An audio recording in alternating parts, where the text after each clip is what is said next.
China మన సరిహద్దున ఉన్న దేశం. ఇది గత కొన్ని దశాబ్దాలుగా మన ఆర్థిక వ్యవస్థను అడ్డుకుంటూ ఉంది.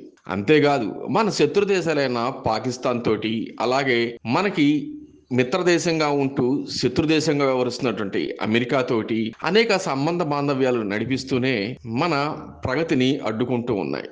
అంతేకాదు ఇప్పుడు తాజాగా ప్రకృతి రూపంలో కూడా మనకి చైనా అడ్డుపడుతుందనే చెప్పాలి. దీనికి గల కారణం ఏంటంటే ఇప్పుడు ప్రస్తుతం మన భారతదేశంలో ముఖ్యంగా మన ఆంధ్రప్రదేశ్, తెలంగాణ రాష్ట్రాల్లో నిప్పుల కొలిమిలా ఉన్నాయి.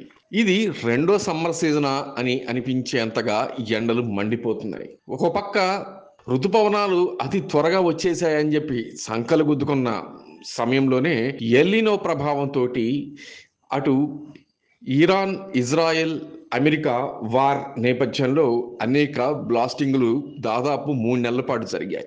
దాంతో ఎల్నినో ప్రభావం ఏర్పడింది. ఆ వేడిగాళ్ళు అన్నీ కూడా పైకి వెళ్ళాయి.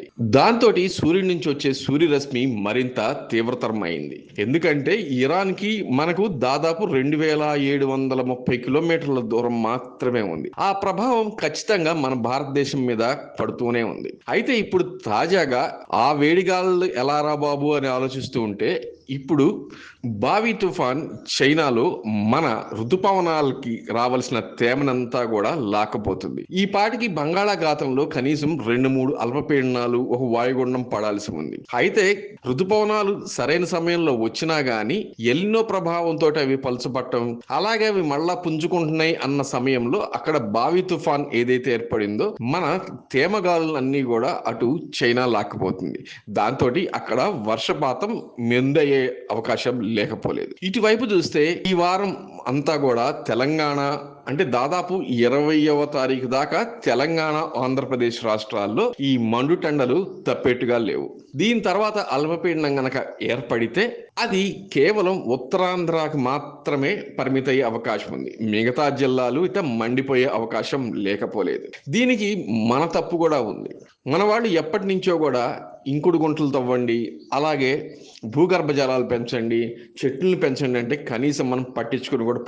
ఇప్పుడు మాత్రం ప్రభుత్వాలు నీళ్లు ఇవ్వాలి, ప్రభుత్వాల మీద అందరు రైతులు కూడా ధర్నా చేయడానికి సిద్ధంగా ఉన్నారు.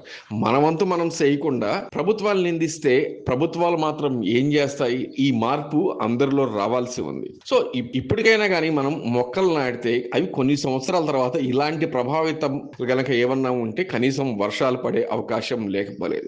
గతంలో మాజీ ముఖ్యమంత్రి కేసీఆర్ అనేక లక్షల మొక్కలు నాటించారు.